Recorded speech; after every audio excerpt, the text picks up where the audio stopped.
This week on The Watchman, dictator Bashar al-Assad unleashes chemical weapons on his own people as Russia and Iran dig in for the long haul. With Syria spinning out of control, Senator Lindsey Graham joins us to break down how the West should respond and why Israel is an indispensable ally in the struggle for the free world. The bottom line is that the people who want to destroy Israel want to destroy us. And if we blink when it comes to Israel, we're next. Plus, a group of NFL players travels to the Holy Land to discover the roots of their faith. Hear how their lives were forever changed as they walked where Jesus walked. It's The Watchman. It's Christians United for Israel, only on TBN.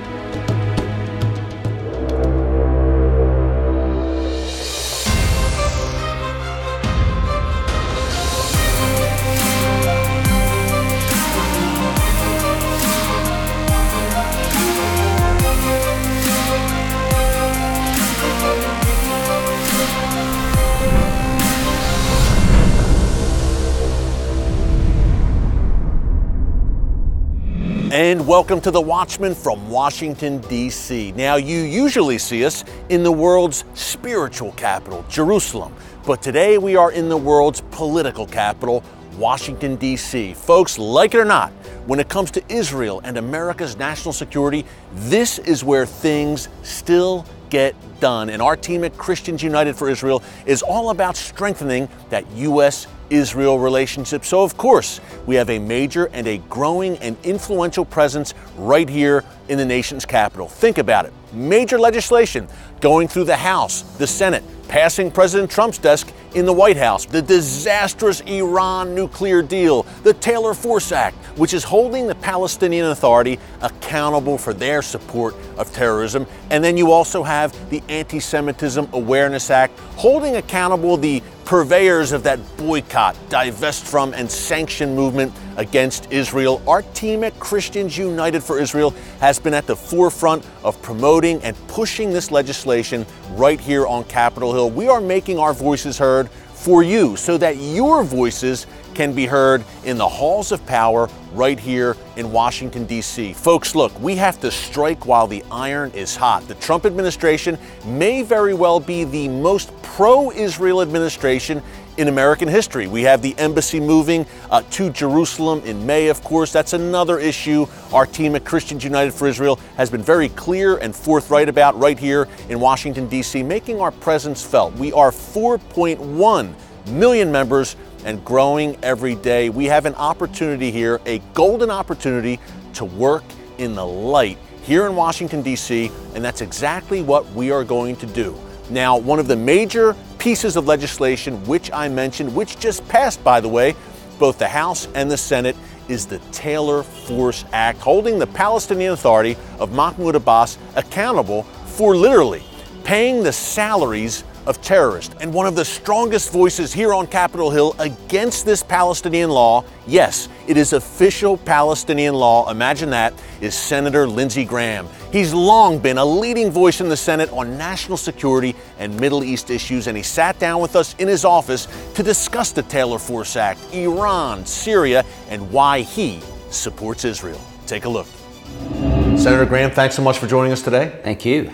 So much to talk about, which is in one of your areas of expertise, national security. Now we have Bashar al-Assad carrying out another chemical attack. Right. Senator, talk about that axis, I guess you would say, in Syria, Russia, Iran, the Assad regime. Why is that so dangerous, not just for the region, for Israel, but for the United States? And what can we do about it? Well, it is an axis of evil, to borrow a term from the past. What can we do about it? We can push back. With Assad, President Trump says you're going to pay a big price. He should. This is the second time that he's gassed children. He's actually done it more. So the President of the United States has got a chance to show that he's not Obama. And what would a big price be? Take your Air Force, take his Air Force and completely destroy it. There should be no runways available. Destroy as much of his capability in the air as possible so he can't deliver weapons again. Go after his intelligence services who plans all this stuff and make him a target. I think he's a war criminal, Assad, by any definition, so he'd be on my target list. As to Iran, the more you weaken Assad, the weaker Iran gets. Yeah.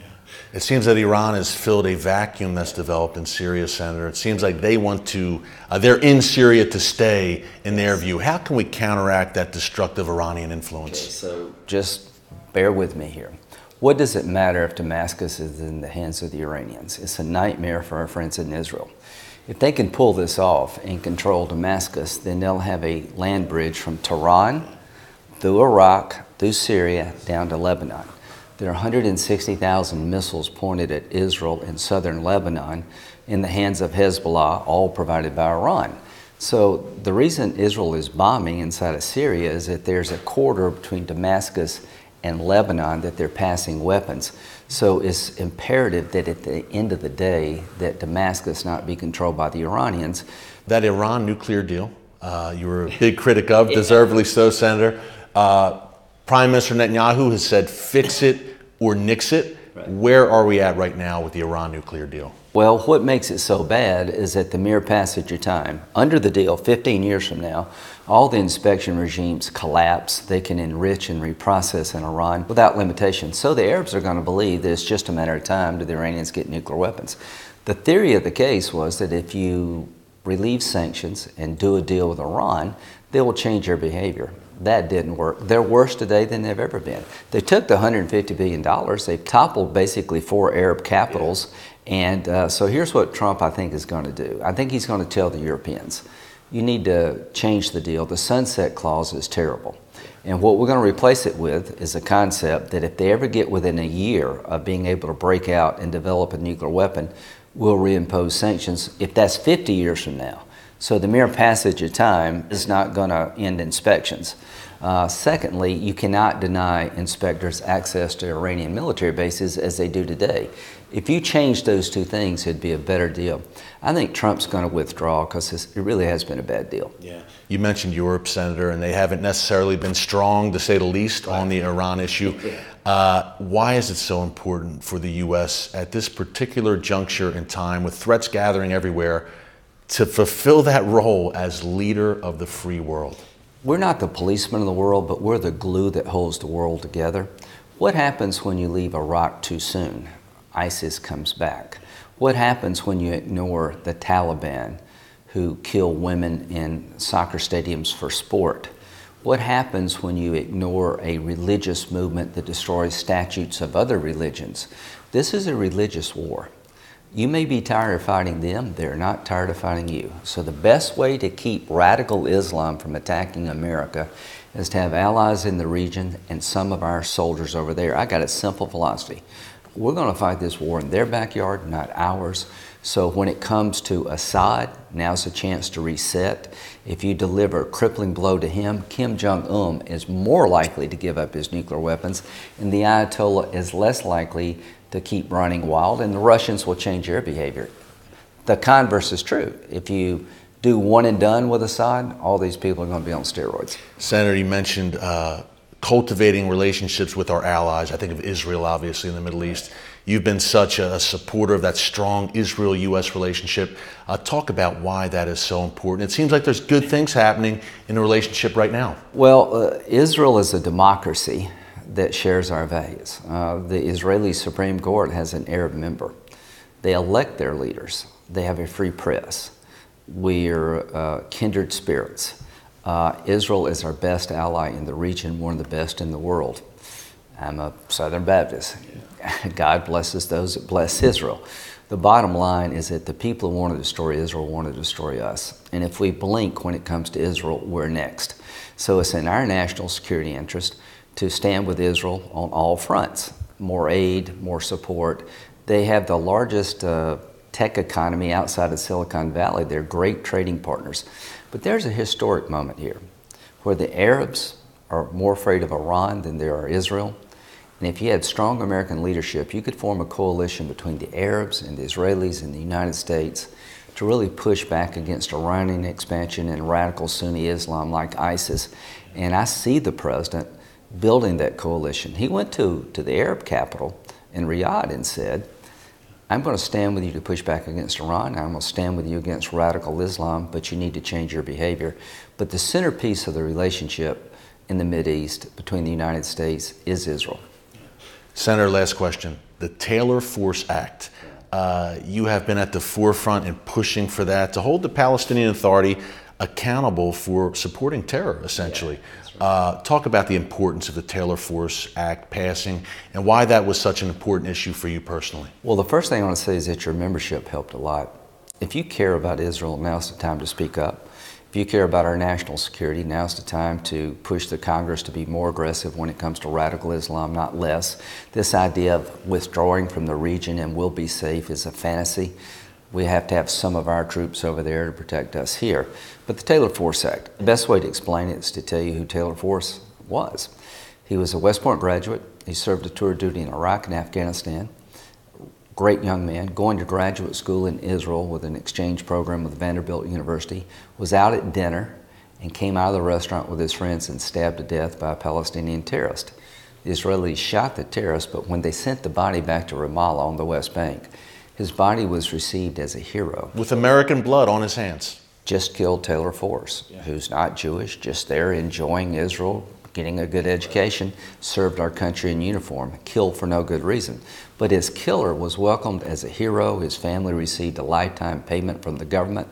Under Palestinian law, if you commit an act of terrorism against an American or Israeli, your family gets paid. They get health care, they get a free education. If you go to jail in Israel, while you're in jail, your family gets payment. If you die as a martyr, they get a martyr payment. So I am tired of using American taxpayer dollars to fund such a corrupt, evil system. So the Taylor Force Act passed, and we're suspending all aid to the Palestinians until they change their laws. They're enticing their young people to be terrorists. You can make more as a young person by being a terrorist than you can as a worker, and that needs to stop, and Taylor Force is a step in the right direction. Well, Senator, thanks so much for what you're doing to sound the alarm here in the Senate. We really appreciate it. Thank you. Pray for the country. Thanks again to Senator Lindsey Graham for taking time out of his very busy schedule to join us here on Capitol Hill. Now, Senator Graham mentioned Iran and Russia and the alliance they are forming. There is a third member emerging in this axis, and that is Turkey. After the break, we're going to talk to a leading expert here in Washington, D.C. about the Iran-Russia-Turkey alliance and what it means not only for Israel, but for the United States. It's the Watchman. It's Christians United for Israel, only right here on TBN from Washington, D.C. Don't move. Wars, terrorism, boycotts, international condemnation, anti-Semitic lies. None of these things have been able to destroy the hope, generosity, courage, and ingenuity of the Jewish state. Israeli scientists and inventors are on the cutting edge of exciting breakthroughs in medicine, technology, and agriculture. For 70 years, Israel has faced overwhelming odds and miraculously triumphed. The Jewish people have not only survived, they have thrived. That's not an opinion, that's a fact. And the world needs to know the truth. This palm-sized snapshot of Israel at 70, Just the Facts, will help you share Israel's history and accomplishments with everyone you meet. Call Christians United for Israel at 210-477-4714 or go to kufi.org/facts to receive your free gift. Israel is not a problem for the world to solve. Israel is solving the world's problems. Facts matter. So help Kufi share the truth about Israel at 70.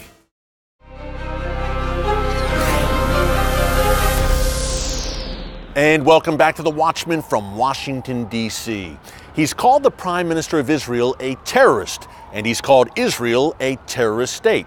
I'm not talking about the leader of Hamas, Hezbollah, or Iran. I'm talking about the leader of Turkey, a NATO member nation.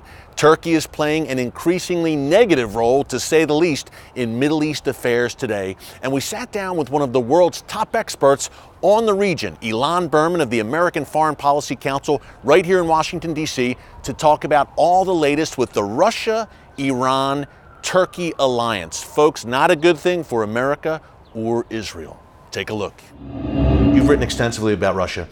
Talk about Vladimir Putin's aims and goals in Syria. Why is he there, and what are his long-term ambitions in the region? Right. So I think sort of if you wind the clock back to September of 2015, which was when Putin announced formally the military intervention, the Russians were in danger at that time of losing their foothold in the Middle East, right? Ever since the early 1970s, the Russians had, through their condominium with the Assad regime, with the regime of Bashar al-Assad's father, Hafez, built a strategic foothold in the Eastern Mediterranean in the port city of Tartus.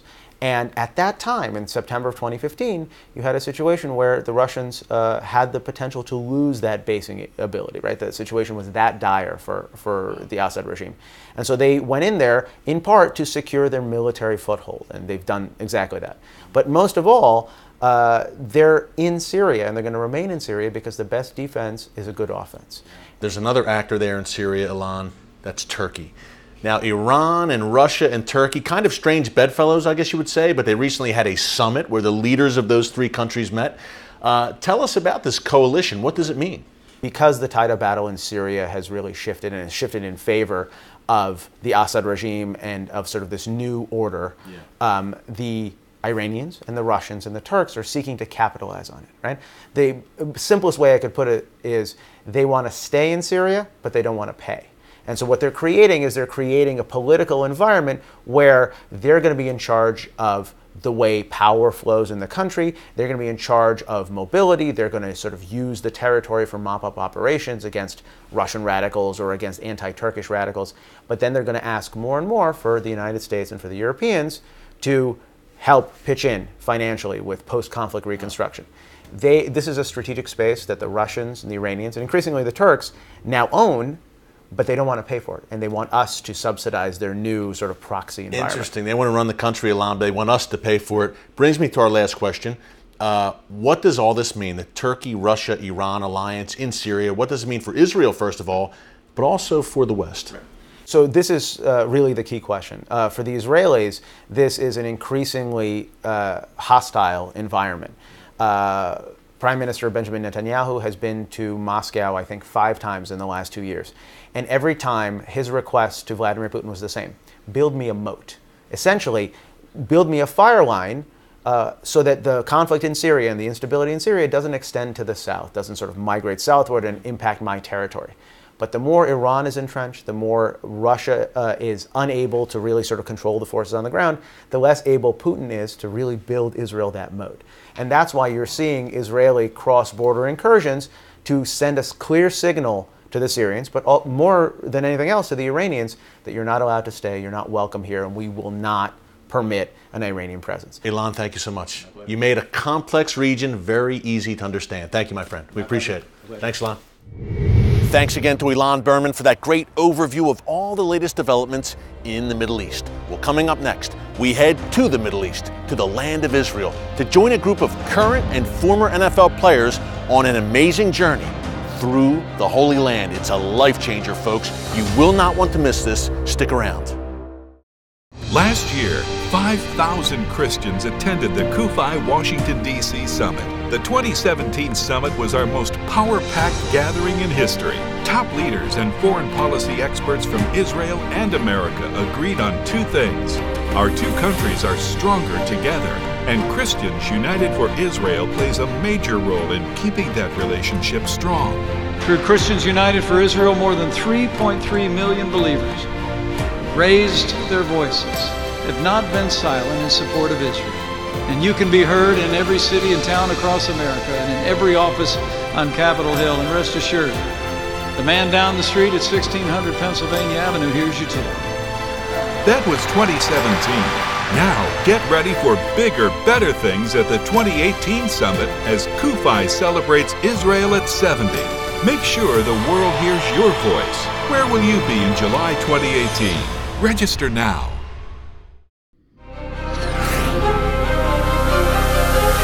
And welcome back to the Watchman from Washington, D.C.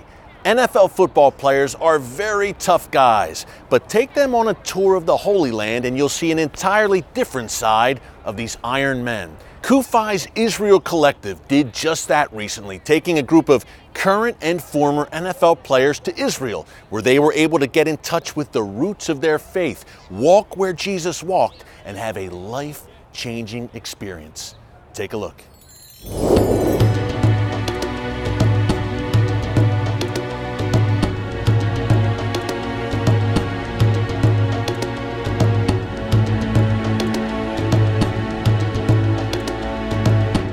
my Lord and Savior Jesus Christ walked through these lands, and he was seeing the same sky and walking the same terrain as I have, to be at the gates of the Temple Mount and understanding that he had to walk through the gate there.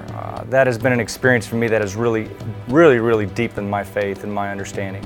Getting the chance to go and be baptized in the Jordan River, like I sent that picture like straight to my mom, like, Mom, you got to see this. So, you know, my mom was there when I was baptized as a kid, and to be able to send her that and show her that, and remember listening to my granddaddy singing about the Jordan River, you know, all these songs and these places that get talked about in church, and to be at a place like that where, you know, you've sung about it, and to be in it and actually get baptized there was phenomenal.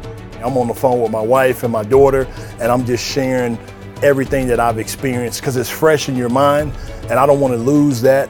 You know, when I go back next week or somebody asks me next month, I want it to come out just like I was there yesterday. With all the things that we've packed in with Israel Collective over these last couple of days, it's just been amazing. Something that I wasn't prepared for was the overwhelming sense of family. Like, that is just, I've heard it before, but it's something that you feel, it's tangible. The community here it's insane. I've never seen something to this extent where you walk down the street and you know that there's people who love the person you're looking at. I feel like I've been able to enjoy, appreciate, and watch the Jewish culture a little more instead of just site visit, just see the people, and really big picture, 30,000-foot view, how much they have gone through for sure, but really chosen joy through this is just kind of says a lot about them as a culture. The Bible says what the enemy meant for bad, God would turn around for good. And the Jewish people going through such a horrific time in their history, and now, you know, coming on the back end, they're so much stronger because of it.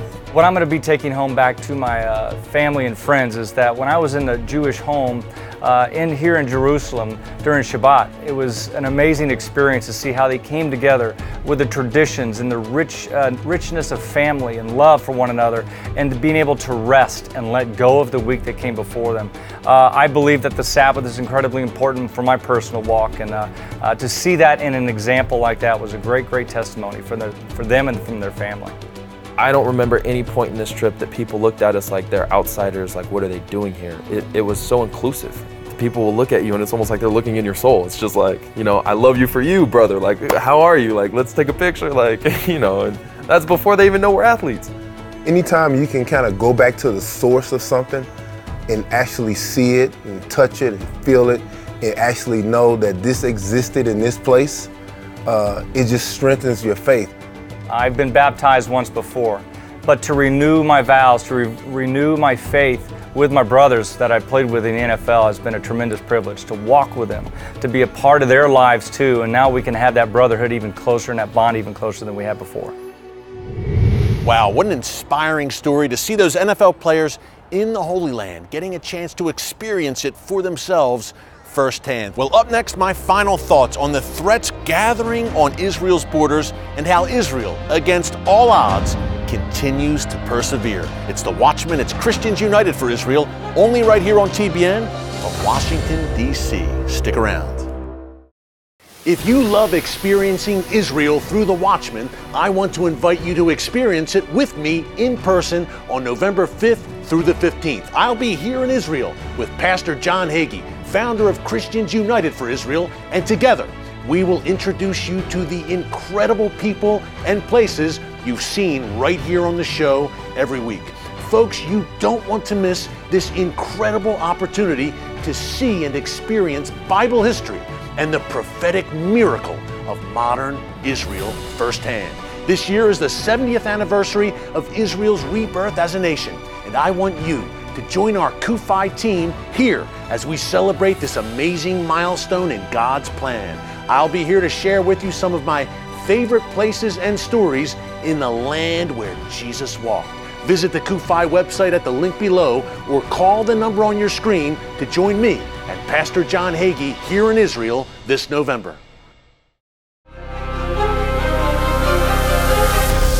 And welcome back to the Watchman. We are wrapping up from here in Washington, D.C. Folks, as we told you earlier in the show, this is still where things get done. Important legislation that affects Israel's security, America's security, and your security. The Iran deal, the Taylor Force Act, the Anti-Semitism Awareness Act. These are very important initiatives, and we need to have a voice here. If you're a follower of Jesus, you need to have a voice here in Washington, D.C. When this legislation is being debated and discussed, we will have a seat at the table. We are the world's largest pro-Israel organization, over 4.1 million members strong, growing every day, making our voices heard in Jerusalem and right here in Washington, D.C. when it comes to strengthening that U.S.-Israel relationship. I'm here in D.C. now. We'll be back here on next week's show as well, but I want you to come here to the nation's capital July 23rd and 24th for our CUFI Washington Summit. This will be an amazing event, folks,